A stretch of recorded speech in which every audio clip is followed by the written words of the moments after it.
Isolated, independent, intolerant, and inhumane. American foreign policy in 2018 has been called a lot of things.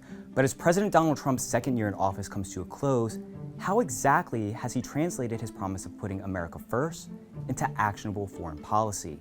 And what exactly has it meant for the United States' influence and standing around the world today? We're going to recap some of 2018's standout moments in American foreign policy. Let's start with a crackdown on immigration.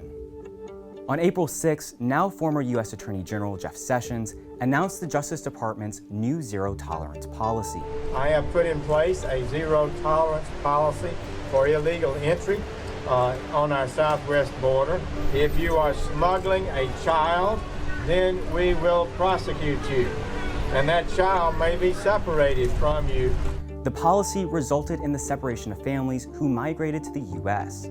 Since it began, at least 3,000 children, many of whom were toddlers and babies, have been separated from their parents or caregivers.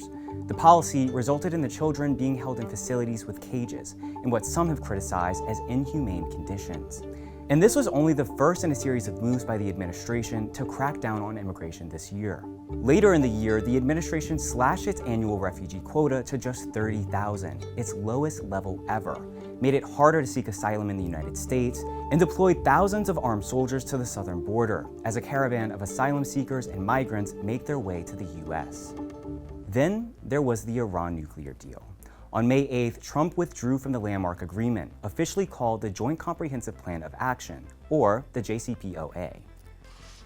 Therefore, I am announcing today that the United States will withdraw from the Iran nuclear deal. The administration imposed sanctions on Iran, violating terms of the JCPOA, and thus triggered the withdrawal from the agreement. Back on July 14, 2015, under the Obama administration, Iran and the P5+1, which includes the permanent members of the UN Security Council plus Germany, agreed to the meticulous 159-page agreement. The deal lifted harsh sanctions that crippled Iran's economy. In return, Iran agreed to restrict its nuclear program and allow international inspectors in to verify its compliance to the agreement. But in October 2017, President Trump claimed Iran was violating the, quote, spirit of the agreement. He withdrew from the deal 6 months later. Months before Trump withdrew, international inspectors said Iran was in fact complying with the agreement. We stated that Iran was implementing its nuclear-related commitments and that we had access to all sites and locations that we needed to have access. Despite the US's withdrawal, the remaining P5+1 countries and Iran all largely continue to adhere to the agreement. By pulling out of the deal, Trump essentially reversed what was seen as one of President Obama's signature foreign policy achievements during his time in office. Next was the moving of the US's Israeli embassy to Jerusalem.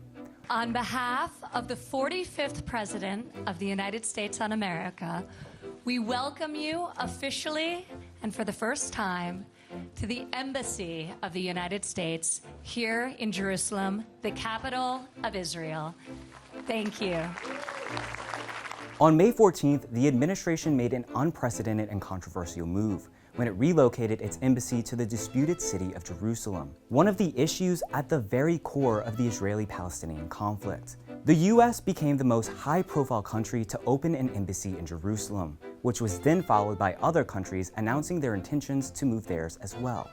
Israeli officials praised the US's move, while Palestinians condemned it. Historically, the US has served as a key mediator in the Israeli-Palestinian peace process. But some Palestinian officials, including President Mahmoud Abbas, argued this relocation now disqualifies it from being a mediator in peace negotiations. On to North Korea. On June 12th, President Trump met face-to-face with North Korean dictator Kim Jong-un. This marked the first time a US president met a North Korean head of state. The historic meeting happened in Singapore. But just months before the diplomatic summit, both leaders appeared to be on a collision course, calling each other names. Rocket Man is on a suicide mission for himself and for his regime. Kim lashing out at Trump, calling him a, quote, mentally deranged dotard. And they even threatened all-out war. North Korea best not make any more threats to the United States. They will be met with fire and fury, like the world has never seen. But the summit in Singapore ended with both leaders praising each other and signing onto a joint statement that agreed to the, quote, complete denuclearization of the Korean Peninsula and promised security guarantees for North Korea. But what was not included in this agreement were timeframes to implement these vague promises. After the summit, President Trump hailed the agreement as a victory for the United States on Twitter, going as far as to say that North Korea, quote, no longer posed a nuclear threat to the states. But satellite images from North Korea paint a very different picture. They show that the country is actually expanding its nuclear missile sites, not destroying them. And finally, tariffs on China. On July 6th, the US launched a trade war with China. The Trump administration followed through on previous threats and imposed tariffs on $34 billion worth of Chinese products. So things manufactured in China like flat-screen TVs, medical devices, and aircraft parts were immediately subjected to a 25% tax when imported into the United States. And China was pissed. Beijing quickly responded, saying the US, quote, launched the biggest trade war in economic history so far. Then it imposed its own tariffs on American products like pork, soybeans, automobiles, and more, officially entering into a trade war between the world's two largest economies. Earlier this month, Trump and China's leader Xi Jinping met face-to-face at the G20 summit in Argentina. They both agreed to put tariffs on hold for a 90-day period while they negotiate their trade policy.